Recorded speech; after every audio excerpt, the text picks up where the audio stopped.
Good evening, friends. Today I want to talk about the production of goods and the services, how the services are delivered, and then there are different design systems, and what should be the focus in designing the service strategy. All these points I want to cover in a brief video. Hope you will find it interesting. So let us start first with what the services are. Services actually are, as you know, intangible, and services cannot be stored, they cannot be inventoried, like the training service or the entertainment service. Or if you book the ticket in the airlines and the airline has booked, say, 90% of the seats, but the 10% of the seats which are vacant, that is a loss to the airline. So similarly, in the services, the customer contact is high, response time is short and has to be short. If the service provider doesn't respond to the needs of the customer, that will lead to dissatisfaction of the customer. Then the labor intensity is low because services are focused on the customer. There is mostly face-to-face interaction is there. So services are basically a bundle of benefits, and the manufacturing products are tangible. These can be stored. Suppose this bottle of, you see this is empty bottle now.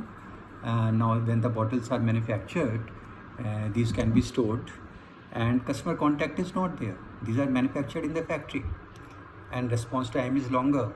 You place the order, it will take time to deliver. Then the labor intensity is high in the case of the manufacturing organizations. Now there are points of similarities also in the case of goods and services. Both the production of goods and services requires use of technology. Quality, productivity, and the response time are important, of course. Demand forecast also is important in both. Otherwise, as you know, in the case of the manufactured goods, there will be bullwhip effect. Then the capacity, layout, and location issues are important. Customer, suppliers, scheduling, and people manpower issues also are there in both the cases. And in the case of manufacturing and services, information flow is very important, so use of technology is there. Then what to talk about customer feedback? We all know it's so important. Everything begins with the requirements, correctly identifying the requirements of the customer, and also then delivering, and finally taking the feedback for improvement and further planning.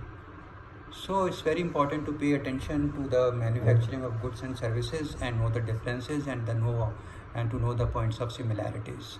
So any business, when they enter in any area, in the case of manufacturing or services, they should know about what are the characteristics of the manufactured goods and what are the characteristics of the services.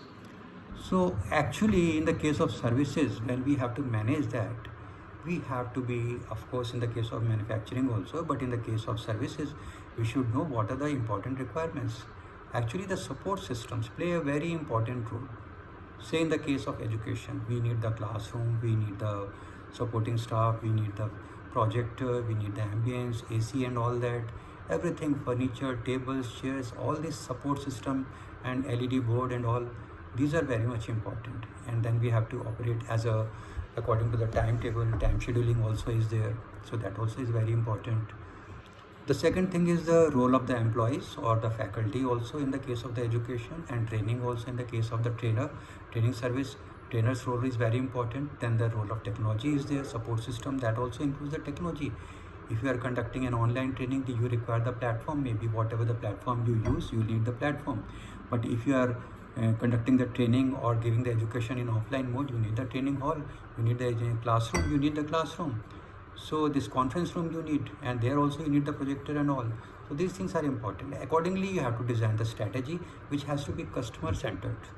The customer may be whosoever is a service receiver, maybe a student, maybe a professional, or if you are in the case of entertainment services, the audience.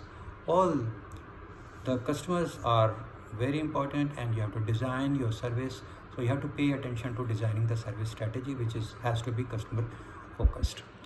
Now next we have to see what are the kinds of services. There are certain services which are and where the customer contact is low, and which allow customization also, when the contact is high.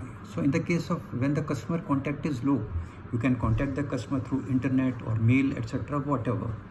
And these services, even when the customer contact is low, as you increase contact, the sales opportunity also goes on increasing. And when the customer contact is low, the degree of customization is very high. And as the customer contact becomes high, you get this thing mail contact through mail contact or internet you contact. So naturally the service efficiency will increase, but on the contrary, sales opportunity also might diminish then. So the high customization, high contact means opportunity is higher, but the production efficiency is not that much. And another point which I want to tell you, that there may be basically three customer service designs. First is the production line approach. The example is, you see how the McD, they are making the burgers and the finger fries and all that. Simply, it's not a restaurant only or you can fast food joint. Basically, they are operating as a factory. In any outlet, you go to any McD outlet, it is a production outlet also. So they adopt the production line approach. Now there is self-service approach also is there, where the customer involvement is high, contact is high, like the salad bars and the Subway, etc. You go there and you can place your order and you can get involved in choosing. There are options are there. According to the options, you can get your food ready. The third is the personal attention approach. These kind of services are like the beauty parlor is there, or the massage parlor, for that reason we can say, or you go for booking the holidays or making the travel plans, etc. The personal attention is given to your needs. So the three kinds of service designs are the production line approach, the self-service approach, and the personal attention approach. So all these services actually, whether high contact or low contact, there are certain important issues. The 6 to 7 important issues which I would like to emphasize are facility, location of the facility, then layout of the facility, whether it is a salon or a spa or a massage parlor or a theater, whatever it is. Then product design is very important. Then you have to scheduling issues are there.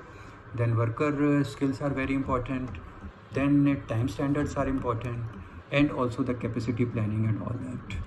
So product designing and the service strategy all have to be customer centered, and we have to pay attention to design the strategy according to the needs of the customers, have the service systems and the support systems, and the involvement of the employees is very important. Then only we can enact and create a successful service strategy, and we can serve the needs of the customers, be it in any area, any kind of services. So we have to be successful in this age of competition, and accordingly we have to design the services and adopt whatever the design approach we want.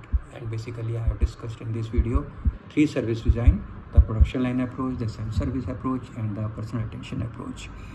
Now we can take this discussion to many other kinds of services and service operations, etc., that we'll discuss in the next video.